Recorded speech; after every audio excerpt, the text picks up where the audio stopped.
apart from the magnitude of the earthquake, what's equally significant, if not more, is the depth.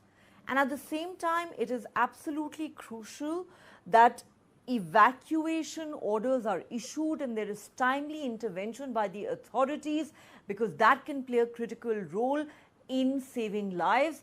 Of course, the proximity of the epicenter of the earthquake to a coastline also is a major determining factor of the kind of damage that a tsunami can cause. Would you agree with that, sir? Neha, the answer is absolutely yes. Thank you for having us on this segment, and also I appreciate the overview that you gave because boosting continuously people's awareness is one of the most important things we have to do with disasters, and advocacy and bringing people into the picture is one thing that the Coalition for Disaster Resilient Infrastructure does. On your question, Neha, you're absolutely right. Each disaster is very specific. It's got unique characteristics, as the previous panelists highlighted. Early warning systems, how advanced they are and how timely they are matters a lot. Our assessment shows, Neha, that every dollar invested in early warning systems can save up to $14 in damages.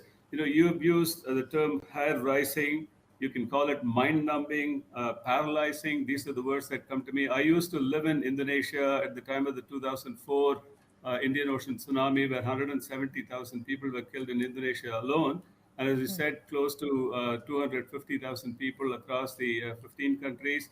The ring of fire that you talked about also, if you look at the repeated occurrences of these events, the geological hazards that we are talking about here, they're pretty, while they probably may be somewhat infrequent in their occurrence as opposed to annual events, but their impact can be very, very large. Our analysis shows that the annual average losses from these sorts of what you may call as black swan events, Neha, can be up to about $14 billion, and this surpasses other disasters. Last year alone in 2024, if you look at global loss and damages from these sorts of disasters, it was close to $250 billion.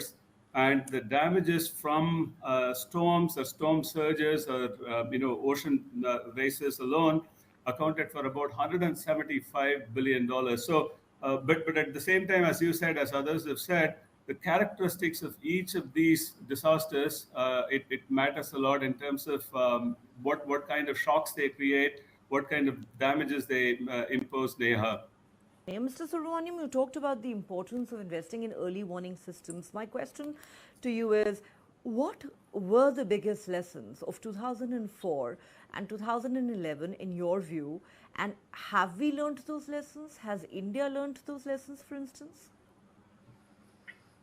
Thanks, Neha. Quite a few lessons have been learned, and certainly India has learned. If you closer to home, if you look at the state of Odisha, for example, the devastating typhoon, the super typhoon in 1999, killed over 10,000 people. But if you look at how Odisha has improved its defense to these natural disasters, has been quite phenomenal in their investment in early warning, as well as boosting the disaster resilience. Now, some of the lessons that stand out, Neha, from 2004 as well as 2011, first is the need to continuously invest in infrastructure and make them more disaster resilient. A disaster resilient infrastructure is going to be very, very critical.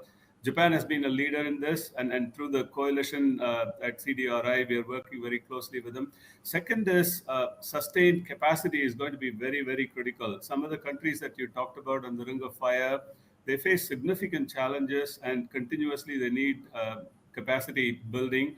And also, when things like this happen, either immediately after disasters or in the process of relief, sound interagency coordination is very, very critical. And as we've seen today, just in within a matter of minutes, if not actually, it's not hours, it's a matter of minutes, how regional and global cooperation led to information sharing and rapid actions by countries concerned, including the developed countries, no surprise, but also many, many developing countries. Advocacy and bringing people, communities, increasing their awareness, things that you're doing, for example, things that many institutions are doing is also a key lesson learned. And we need a blend of engineering solutions as well as nature-based solutions, Neha. This is one of the key lessons that came out of the 2004 and the 2011 disaster.